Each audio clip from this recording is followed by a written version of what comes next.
Evoworks is a new line coming from a collaboration between Qwertykeys and Neo Studio. The first offering in the Evoworks line is this keyboard here, the Evo80. A TKL layout aluminum keyboard with some unique features that should make it very appealing to anyone looking to get into the mechanical keyboard hobby, and also anyone looking for this layout who appreciates convenience. Let's take a closer look and see if the Evo80 is worth the $170 price tag.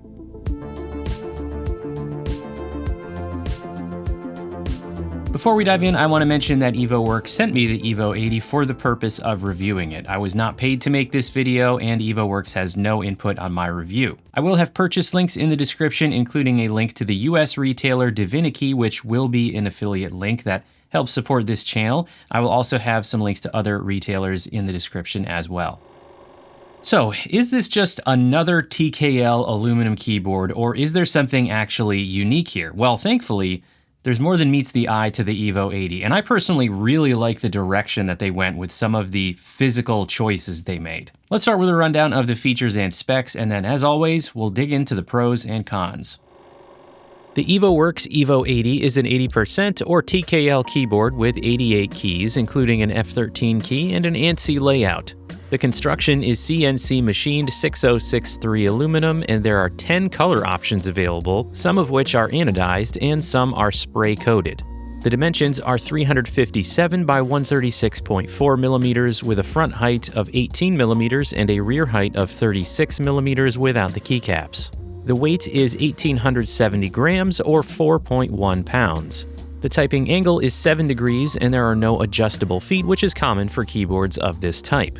Connectivity includes Bluetooth for 3 devices with 125 Hz polling, 2.4 GHz with 1000 Hz polling, and USB-C wired also with 1000 Hz polling. The battery capacity is 8,000 mAh coming from two 4,000 mAh battery cells, and an estimated battery life was not provided in the specs.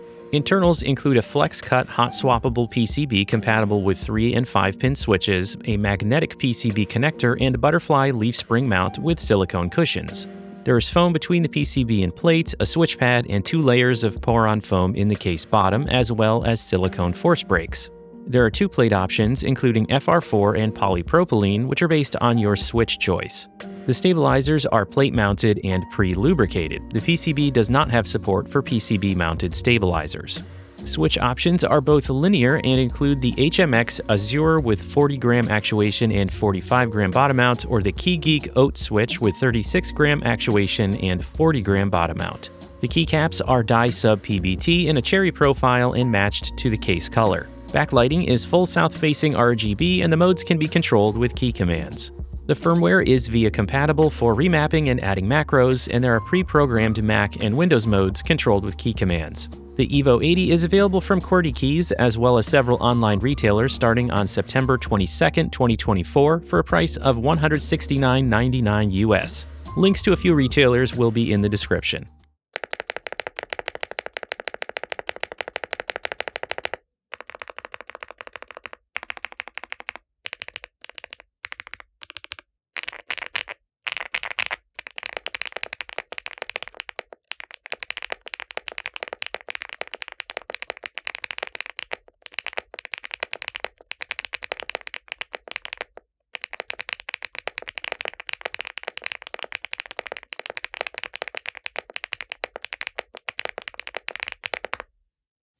All right, now let's start talking pros and cons for the Evo80. First, let's talk about what I'll call ease of use. There are some features here that make life simple, especially if you like to customize your keyboard. The 2 main things here are the ball catch assembly and the magnetic PCB pin connection. Disassembling the Evo80 is this simple.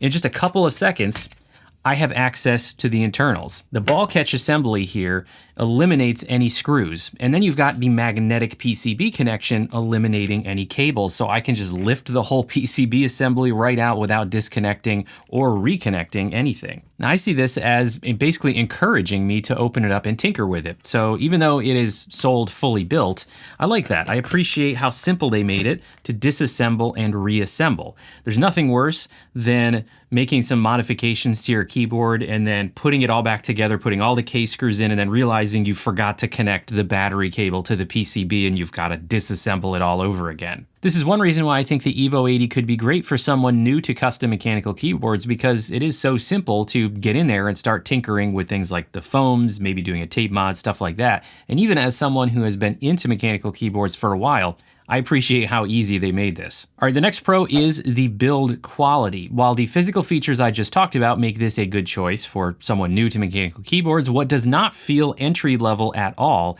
is the build quality. This feels like a premium, mid-range custom mechanical keyboard with quality that does justify the $170 price tag, in my opinion.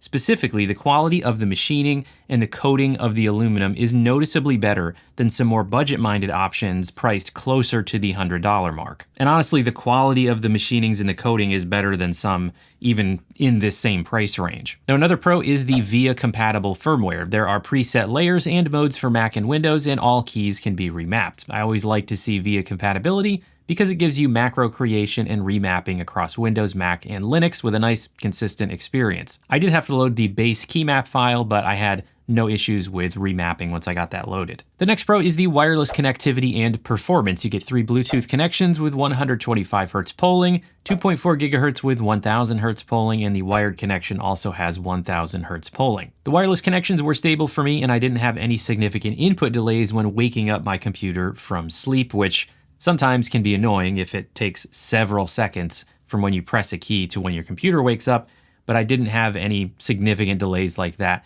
with the Evo80. I also want to mention as a pro the color variety. There are 10 color options available, and having color options, in my opinion, is always a good thing because you can pick the one either that you like the best or the one that matches your setup the best. This purple color option in person looks very, very nice. The case color, I really like this kind of slightly darker purple instead of the really light bright purple that some manufacturers go with.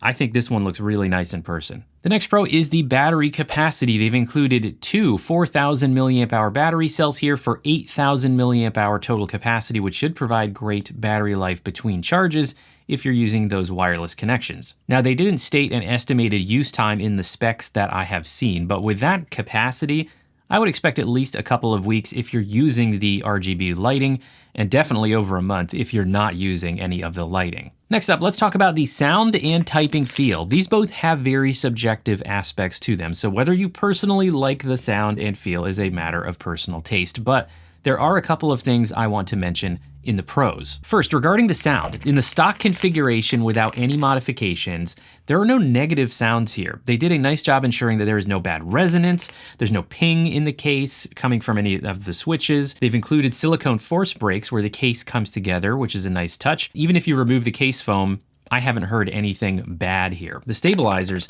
also don't have any real type of rattle that I can detect. Now, when it comes to the feel, the version they sent me includes the FR4 plate, which is going to be kind of middle of the road in terms of flexibility. It's not as firm as a metal plate like an aluminum plate, but it's also not as flexible as a polycarbonate, or in the case of the Evo80, a polypropylene plate, because that is the other choice. The switches in this configuration are the Azure linear switch made by HMX, and they're not pingy or overly scratchy. The weight is 40 gram actuation and 45 gram bottom out, which some people might think a little bit on the light side if you're used to, a traditional red switch, which is just a little bit heavier, or if you prefer heavier switches in the 60 gram bottom out range, these might feel a little bit light. But at the same time, they don't feel overly light to me. They have a nice snappiness to them. So overall, I really can't complain about these switches.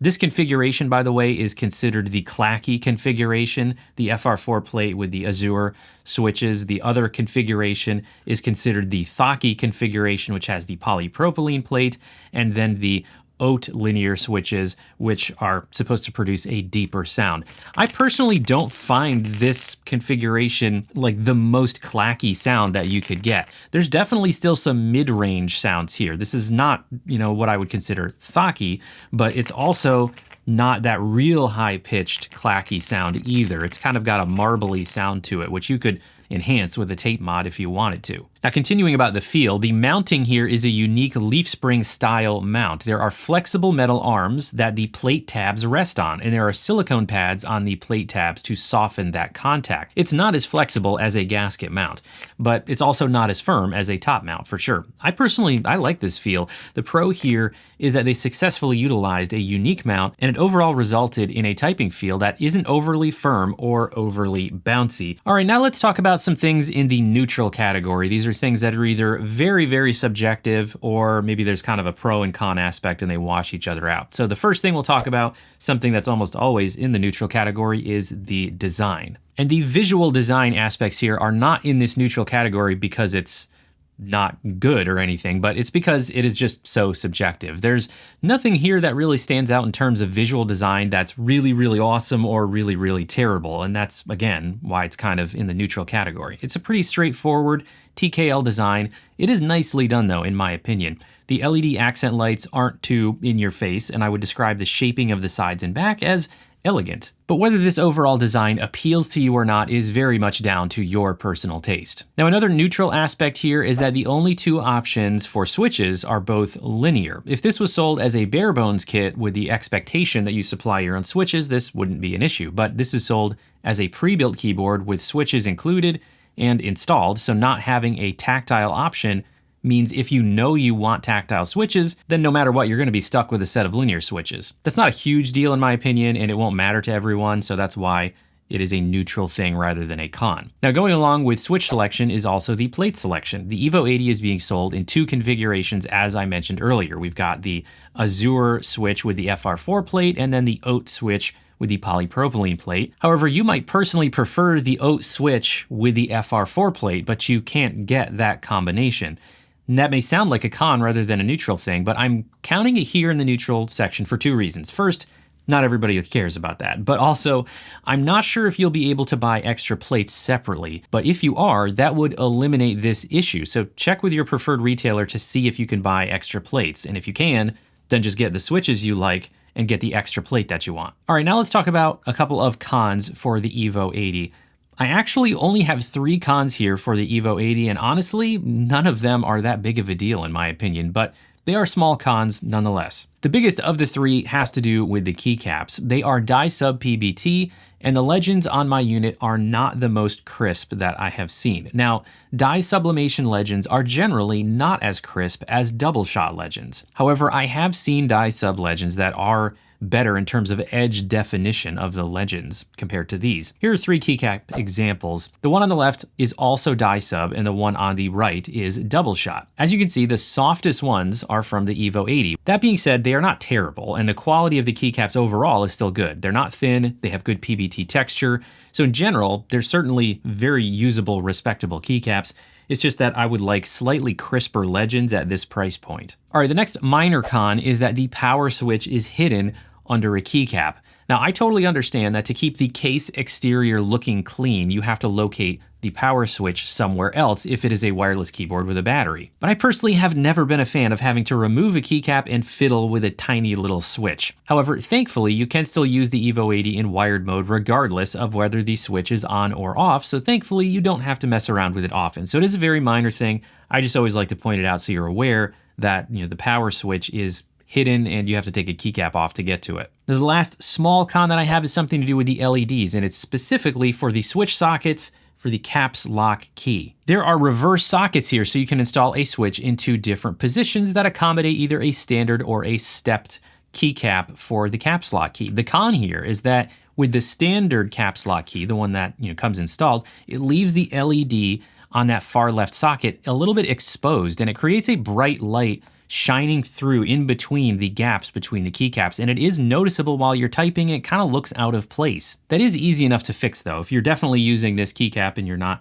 going to use the stepped keycap, then you can just cover that LED with a little bit of black tape, or even take one of the extra force brake pads they include in the box and just stick it on top of that LED to block the light. So it's simple enough to take care of that issue. I just wanted to point that out. That's one other thing I noticed that looked a little kind of out of place in the stock configuration. All right, so let's consider the Evo80 overall and the price. In my opinion, the price tag, quality, and features here puts it in 2 different segments of the mechanical keyboard market. And There's no official definition for this, and with the rapid expansion of the custom keyboard market the last few years, it's become rather fuzzy, and everybody just kind of makes up their own definitions. But I would say the Evo80 is definitely in the premium pre-built market because it comes fully assembled, and this means it's competing with options like the Keychron Q3 Max, which are at the $200 price point. So in that comparison, it's a good value. At the same time, it's also kind of in the low end of the mid-range custom keyboard market, competing with options like the Neo 80,